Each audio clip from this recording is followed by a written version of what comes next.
வணக்கம் நண்பர்களே. தமிழக சட்டசபை தேர்தல் 2026 தேர்தல் முடிவுகள் வெளிவந்து கொண்டிருக்கிறது. முதல் 3 சுற்று முடிவில் விஜயினுடைய கட்சி தவேக முன்னணியில் இருக்கிறது. கிட்டத்தட்ட 100 தொகுதிகளுக்கு மேல் அவர்கள் முன்னணியில் இருக்கிறார்கள்.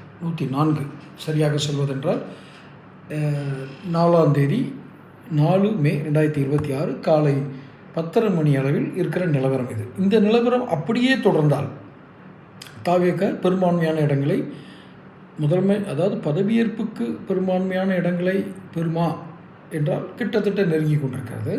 அப்படியே பெற்றாலும் இவர் முதலமைச்சர் ஆகிவிட முடியுமா என்ற ஒரு கேள்வி இருக்கிறது. யார்? விஜய். என்ன இப்படி கேட்குறீங்க? அவர் தான் கட்சியினுடைய தலைவர், நிறுவனர். அவர் முதலமைச்சர், அவர் கட்சி ஜெயிச்சிருச்சுன்னா அவர் தானே முதலமைச்சர் வேட்பாளர் அப்படின்னு நீங்கள் நினச்சிங்கன்னா அதன் பின்னால் மாபெரும் ஒரு மர்ம உலகம் இருக்கிறது. அங்கு இவரை முதலமைச்சர் வேட்பாளராக நிறுத்தி அந்த வாக்குகளை பெற்றார்களே ஒழிய இவர் முதலமைச்சர் ஆக மாட்டார் எனக்கு தெரிந்து. அதன் பின்னால் ஒரு பெரிய மர்ம உலகமே இருக்கிறது, இயங்குகிறது. அது என்ன மர்ம உலகம்? நல்ல உலகமா? சூதாட்ட உலகமா? வேறு என்ன சக்தி இயங்குகிறது? மாபெரும் ட்விஸ்ட் அங்கே தான் இருக்குது. அந்த எதிர்பாராத திருப்பம் அந்த கட்சியில் அப்போ தான் ஏற்படும். முதலமைச்சராக வேறொரு அறிவிக்கப்பட வாய்ப்பு இருக்கிறது. இவர்கள் தனிப்பெரும்பான்மை பெற்றால், ஒருவேளை தனிப்பெரும்பான்மை பெறவில்லை என்றால் யாரோ ஒருவருக்கு இவர் ஆதரவு கொடுக்க வேண்டும். அப்படி பார்த்தால் திமுகவிற்கு ஆதரவு கொடுக்க மாட்டார் என்றே நம்புகிறேன். வாய்ப்பில்லை.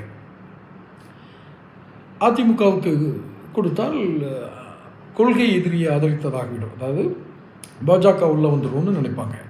இதற்கு ஏன்னா கிட்டத்தட்ட இவருக்கு நிறைய சீட் கிடச்சிடும். இவர் ஒரு டிசைடிங் ஃபேக்டராக இருப்பாருங்கிறதுனால தான் இந்த பேச்சு வருது. எப்படி ஆயினும் இவர் அறுதி பெரும்பான்மை பெற்றாலும் இவர் முதலமைச்சராக மாட்டார். அதற்கான காரணம், பின்னணி என்ன? தேர்தல் முடிவுகள் வரட்டும். நம்ம சேனலை சப்ஸ்கிரைப் பண்ணுங்கள்.